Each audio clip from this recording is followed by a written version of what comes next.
I used to feel like when my mother passed away, she took a part of me with her.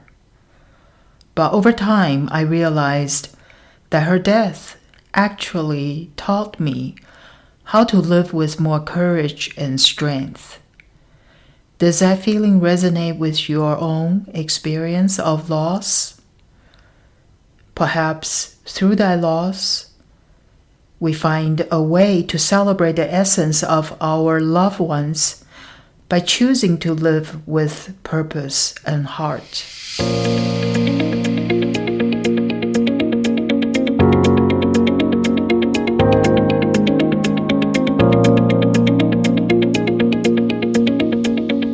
Welcome back to Open Heart.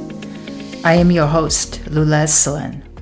In our last episode, I mentioned we would be exploring motherhood. Before we look at how we redefine that role for ourselves today, I want to go back to the source, to the woman who first showed me what it meant to be a mother, a woman and a secret artist. Today's episode is Thinking of You, Mom.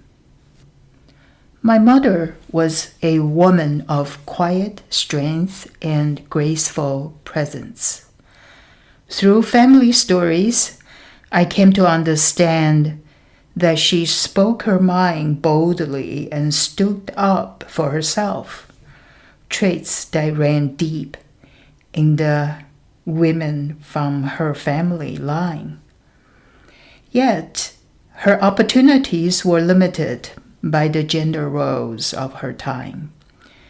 While her brothers were encouraged to pursue education, she was expected to prioritize family and domestic life. Still, she nurtured a talent for beauty, with a keen eye for style, a love for making our home warm and inviting. I remember vividly the first time she took me shopping for a formal gown. It was a navy blue dress shimmering softly, tailored just for me. I could see pride and joy lighting her eyes, a moment of connection between us I treasured deeply. She gave me strength and the dreams of independence that shaped my path.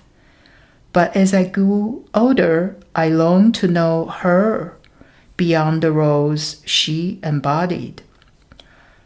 Our conversations never fully bridged the gap between mother and daughter. The fullness of her inner world remained elusive.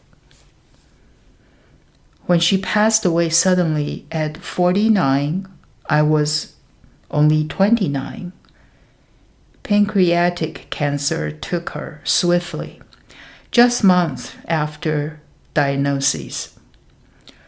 Her absence left an unfillable space filled with both love and unanswered questions. Losing her was a profound grief, made more complex by the fragments of a relationship that was full yet incomplete. I hold on to memories that flicker like firelight, her laughter, her careful hands, her pride in our family, but also wonder about the woman beyond the mother. Her passing made me face life's fragility and the urgency of connection. The mother I love was also a woman shaped by the times and circumstances I only began to understand as an adult. I feel the weight of stories she never told, the dreams she quietly carried. In that space, I carry both grief and gratitude. Grief for the silence and the loss. Gratitude for the love and the foundation she gave me. I dedicated my first documentary to her, a way to honor her dreams through my work. That creative journey became a bridge between past and present, between her life and mine.